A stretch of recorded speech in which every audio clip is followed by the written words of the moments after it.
बिस्मिल्लाहिर्रहमानिर्रहीम। अस्सलाम वालेकुम नाज़रीन, बदकिस्मती से पंजाब हुकूमत ने सिंध हुकूमत को भी मार दे दी है। अब आप कहेंगे कैसे? सो आइए मैं आपको बताता हूँ। मैं हूँ आपका मेजबान सईद अली हैदर और आप देख रहे हैं तफरीर मीडिया। नाज़रीन, सिंध हुकूमत के दौर में जब भी कोई अफसोसनाक वाकया पेश आता है, कहीं बच्चा गटर में गिर जाता है या कोई और हादसा हो जाता है, तो वो एक दो दिन शोर सह लेते हैं। मगर कल जो वाकया भाटी गेट परिंदा मार्केट के करीब पेश आया, उसके कुछ ही देर बाद एक बाकायदा मुहिम शुरू कर दी गई कि मुतासरा खानदान झूठ बोल रहा है। खानदान दावा कर रहा था, इतलात आ रही थी और हम सब कंफ्यूजन का शिकार हो गए। हुकूमत कह रही थी कि ये सब ड्रामा है और झूठ फैलाया जा रहा है। अब यहाँ पर सवाल ये है कि हुकूमत झूठ क्यों बोलेगी? इसी सोच में पूरी सहाफती बरादरी, इसी सोच में सब सहाफी भी उलझ गए। कहा गया कि ऑपरेशन रोकने की बातें बेबुनियाद हैं और यह भी कहा गया कि ऐसा कोई वाकया पेश ही नहीं आया। फिर यह दलील दी गई कि तकनीकी बुनियादों पर देखा गया है या अगर देखा जाए तो उस जगह से कोई गिर ही नहीं सकता और अगर गिर भी जाए तो आगे जा ही नहीं सकता। यानी सब कुछ फेक न्यूज करार दे दिया गया। लेकिन अल्लाह ताला का करना ऐसा हुआ कि उस बच्ची की लाश मिल गई।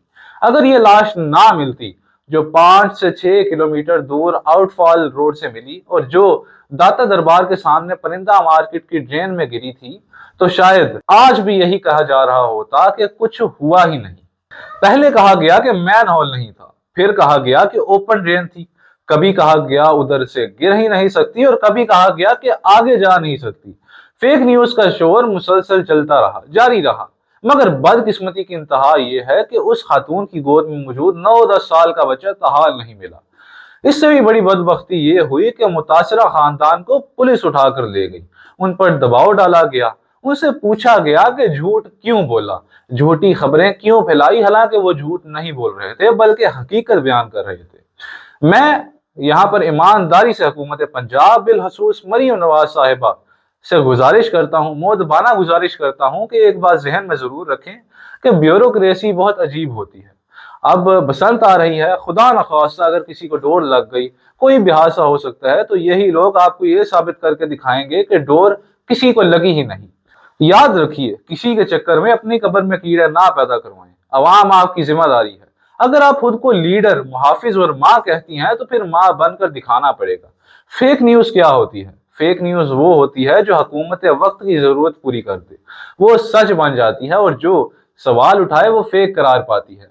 कल हमने भी इसी बुनियाद पर रिपोर्ट किया, क्योंकि हुकूमत और इंतजामिया यही कह रही थी कि कुछ नहीं हुआ। लेकिन अल्लाह ताला रेस्क्यू 1122 के उन अहलकारों को जजा दे जिन्होंने ऑपरेशन बहाल रखा और उन पुलिस अफसरान को सलाम जिन्होंने मुतासरा खानदान को गैर जरूरी तौर पर दीवार के साथ नहीं लगाया। हुकूमत का भी क्रेडिट बनता है कि कम अज कम ये बात रिकॉर्ड पर आ गई है कि खातून गिरी थी, उसकी गोद में बच्चा था, बच्ची की लाश मिल गई है और बच्चे की तलाश ताहाल जारी है। मुतासरा खानदान आज भी यही कह रहा है कि अगर ऑपरेशन बर वक्त और संजीदगी से जारी रखा जाता, अगर उसी वक्त होता और फेक न्यूज का शोर ना मचाया जाता, तो शायद उनकी बच्ची बच सकती थी। अब असल सवाल यह है कि मुकदमा किस पर होगा।